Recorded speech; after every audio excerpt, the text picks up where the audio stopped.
Bienvenidos todos, nosotros somos del grupo de Rafael Argüello, Sofía Granja y Rafael Albán. Vamos a presentarles acerca de unas preguntas sobre el control de lectura 2. Estas preguntas son basadas en el capítulo 9, la psicología social como ciencia. Para empezar vamos a hablar sobre cuáles son los pasos del proceso científico y según la lectura el método científico tiene 4 pasos. El primer paso es la observación y este paso es básicamente como los detalles que se observan en el momento de intentar comprobar una situación, como el ejemplo que se menciona en el libro, en el cual se observa que los meseros que muestran una sonrisa a los clientes tienden a recibir una mejor propina. El segundo paso del proceso científico es plantear una idea de por qué está sucediendo lo que se observó previamente. Esta idea puede ser errónea o puede ser acertada, pero la idea es solo tener un punto de vista. El tercer paso es plantear esta idea ya como una hipótesis y para después tomar pruebas en base de experimentos y comprobar si la hipótesis es verdadera o no.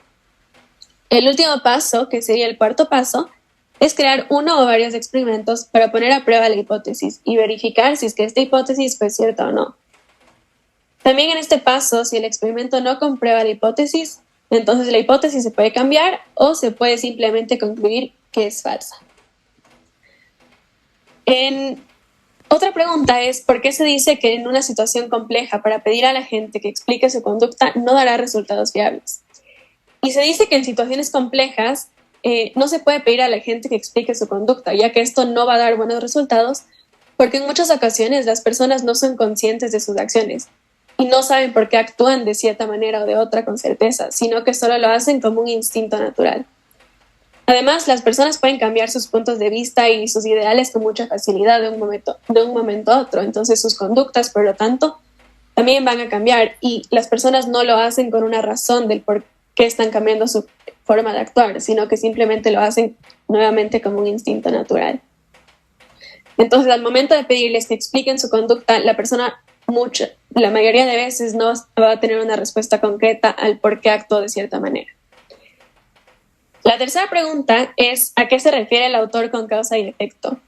Y el autor se refiere a causa y efecto a cuando en un experimento los científicos o quienes dirigen el experimento asignan una tarea específica, que en este caso sería la variable independiente, a los participantes. Y los participantes no pueden modificar esta variable independiente, sino que solamente reciben la tarea y a través de esta variable se puede determinar si la misma provoca un efecto en las personas. Por lo tanto, la causa sería la variable independiente del experimento y el efecto se refiere a lo que resulta de esta variable. Se puede medir el efecto de una causa en el experimento a través de las respuestas o las conductas que tienen los participantes. Para la pregunta 4 nos encontramos con que ¿cuál es una diferencia decisiva entre los métodos experimentales y los no experimentales? ¿Y por qué? El método experimental es en el que los investigadores pueden manipular o controlar las variables con las que realizan la investigación. En cambio, en el método no experimental, los científicos no pueden ni manipular ni controlar estas variables. En la pregunta 5 encontramos acerca de a qué se refiere el impacto y el control en un experimento y cómo tienen una relación estas dos variables. Por primera parte, podemos decir que el control es una ventaja, pero no siempre se puede tener un control completo. Pero debido a esto, los investigadores prefieren trabajar con ratas del laboratorio que con humanos, para así poder tener un control total de la investigación a la que van a realizar. El control se ve limitado por el hecho de que los individuos difieren entre sí de varios y sutiles modos. Para poder implementar el impacto del experimento en los participantes, se tiene que tener en cuenta la creatividad y el ingenio del experimento o el proyecto que se vaya a realizar. Y se necesita una construcción de una situación experimental. Estos dos aspectos se relacionan en el ámbito de que necesitan generar, un impacto sobre los participantes, pero este impacto puede generar que haya un sacrificio del control de la investigación. Es decir, que las dos están conectadas. Si no se tiene impacto, no tendría importancia la conducta de los participantes en la investigación. Por último, encontramos la pregunta 6, la cual habla acerca de ¿por qué es necesario el enmascaramiento? Bueno, el enmascaramiento es necesario porque los individuos que participan en los experimentos intentan entender las cosas, es decir, intentan comprender o descubrir qué es a lo que quiere llegar el investigador. Y si logran hacer esto, ya no podrían responder de una forma natural o habitual. Entonces, es por eso que es necesario que los investigadores enmascaren ciertos ámbitos de la investigación para que no haya respuestas que son menos naturales. Y para finalizar voy a hablarles sobre las últimas dos preguntas que son muy importantes tomar en cuenta. Bueno, para comenzar, la ética. La ética o filosofía también moral. Esta rama, a pesar de que estudia la conducta humana, también se puede conocer sobre lo correcto y lo incorrecto, lo que es bueno y lo que es malo. Y esto juega un papel fundamental dentro de las investigaciones, dentro de las experimentaciones de los psicólogos, científicos, entre otros. Ya que por lo general para hacerlo necesitan distintas herramientas que pueden no considerarse correctas. Así como el uso del engaño, esta parte del consentimiento, de la invasión a la privacidad, y el autor menciona principalmente 3 problemas. El primero es que no es ético decir mentiras a la gente, ya que al pasar los años se descubrieron distintas acciones las cuales eran corruptas, eran realmente como aspectos que incidían dentro de la sociedad. Sin embargo, lo hacían mediante agencias gubernamentales que espiaban ilegalmente a los ciudadanos. Por lo tanto, esta acompaña con la segunda problema que menciona el autor, que es el engaño frecuentemente lleva a la invasión a la intimidad. A pesar de que el fin sea bueno, el proceso con el que se conlleva no es considerado ético, ya que los participantes o las personas que están siendo estudiadas no saben lo que el experimentador está haciendo. Es decir, está sin su consentimiento, haciendo que invada la parte de su intimidad y su privacidad. Y finalmente también menciona que estos procedimientos a menudo conllevan a experiencias desagradables, dolor, fastidio, hasta incluso habla sobre la angustia.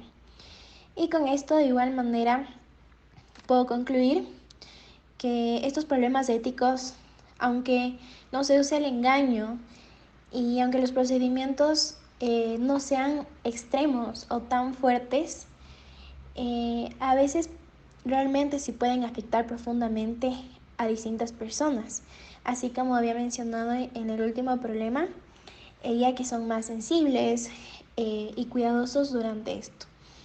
Igual, aquí se menciona sobre una serie de experimentos que realizó distintos autores como Robin Dewis, en el cual son investigaciones relativas de dilemas sociales que enfrentan distintos grupos de personas, pero esto sí lo realizaron de forma ética, ya que se consideró esta parte de el consentimiento. Las personas estaban conscientes de que esto era un experimento y bueno, todos cooperaron, en donde se pudo ver cómo las personas realmente toman más en consideración la parte económica, el beneficio económico y la cooperación en cuanto a la situación de ventaja o desventaja financiera. Y para continuar con la segunda pregunta, es importante recalcar que como psicólogos tenemos una parte muy profunda en donde debemos considerar también el bienestar de las personas. Por lo tanto, aquí en esto se consideran 2 valores sobre los cuales se sustenta el dilema de los psicólogos sociales para realizar estas actividades, estas actividades experimentales. Entonces, por lo general, como había mencionado, los psicólogos se interesan mucho por los temas éticos, ya que su trabajo se constituye del mismo. En donde este dilema se sustenta en dos valores que se encuentran de cierta manera como en una problemática. En una parte está este valor de la libre investigación científica. Sin embargo, por el otro, creen en la dignidad de los seres humanos y en el derecho a la intimidad. Es decir, este dilema es real y no puede resolverse, ya que al tratar de perseverar esta parte de la intimidad, de la privacidad, de no invadir este aspecto, también creen en el valor de la libre investigación.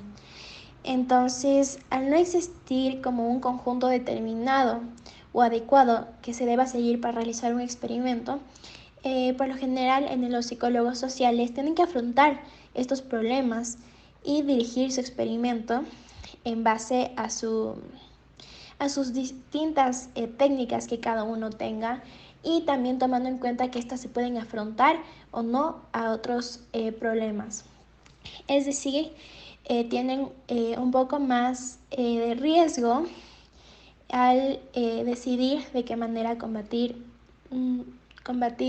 estos problemas que pueden conllevar al final de la investigación, o al momento de hacerlo tomando en cuenta siempre el aspecto ético y los valores que deben tener un psicólogo.